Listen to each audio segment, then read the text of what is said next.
And after a 12-0 regular season, to have a performance like this, what does it do to the psyche heading into your next game and the damage it just does to that?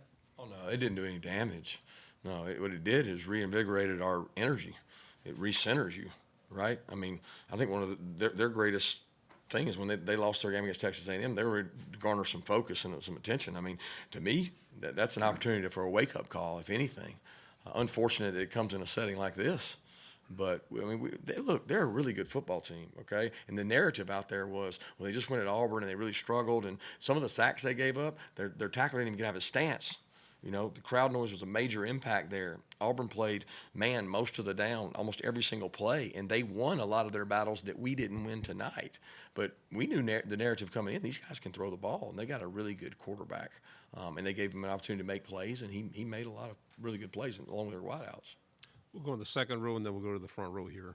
Go ahead. Obviously, you have the college football playoff announcement tomorrow afternoon. Even after this performance, with what you guys have shown this season, do you guys still think you are one of the 4 best teams in college football?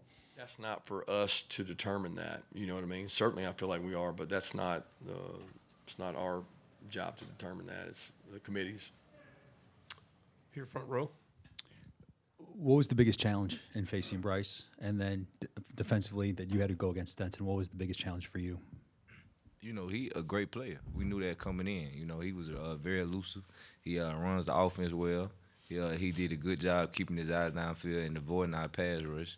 And I feel like, the pass rush and the coverage got to work hand in hand. So him being able to keep his eyes downfield and make some certain throws, really helped him out.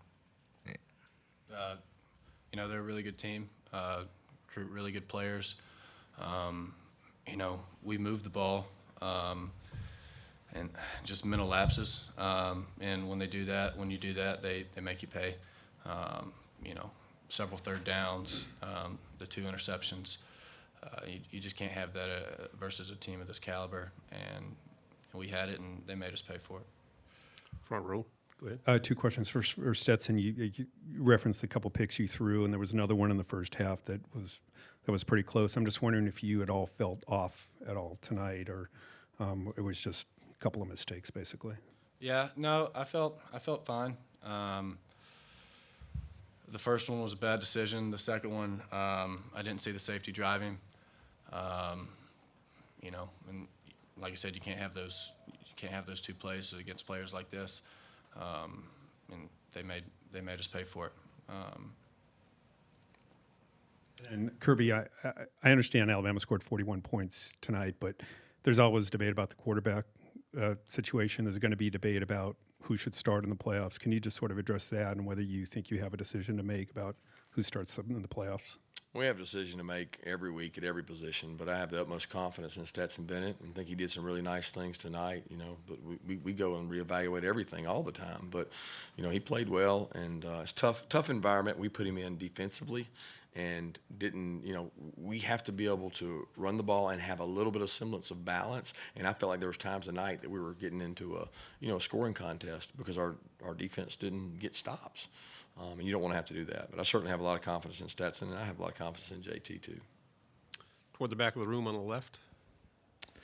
Kirby, you talked all week about how quick Bryce was at getting the football out. I mean, do you credit to you guys not getting enough pressure on him to that, or do you feel like their front actually really did a good job of blocking up you guys?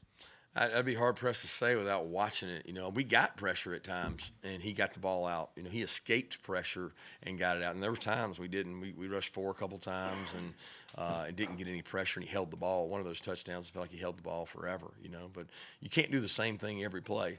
You got to pitch, and you got to mix it up. And look, guys, I've seen a lot of good ones in this league. He's special, and you might play a quarterback that's talented, but you might not play a group of skilled receivers with that. It's the combination of the wideout group they had, at least those 2 guys, and him making some plays. I mean, he made plays with his feet. To the right, third row. For Coach Smart, during the week you said you'd have to figure out how your team would respond if you ended up in a close game. Were you surprised the way the game kind of snowballed in the second and third quarter? No, I wouldn't say surprised. I think there's a lot of comeback and fight to get the game back to where it was. We're driving down with a 14-point game and got a chance to score to make it 7. And I had a lot of confidence. We'd stopped them, I think, 2 or 3 drives in a row. We didn't want an onside kick. We said, let's kick it deep and stop them. We did it. We drove the ball down, and then we stalled out. So, I mean, there was a snowball. There was a period there where we didn't play well, but there's also a period there where we came back and had a chance to get it to a 7-point game, and we didn't do that. 2 final questions. First one right here. Go ahead. Second row. Kirby, if y'all end up playing Alabama again, what adjustments do you think you'll have to make to give yourselves the best chance to win? I don't know that I can answer that right now. You know, I'd like to review the tape and see it. I mean, the first answer would be, don't leave people uncovered. You know what I mean? Like that's the first objective. Let's cover them and then try to win some one-on-ones and get balls down. Because look, now they're gonna throw incomplete balls. They're really good at doing that. So you've got to, at the end of the day, you have to put a body on a body and cover them. And you know, some of the plays we gave were gifts. Final question, right side, 4th row. Kirby, after a loss like this, what's the first thing you tell your team? I love them, and I appreciate them, and you know, the outside noise begins now.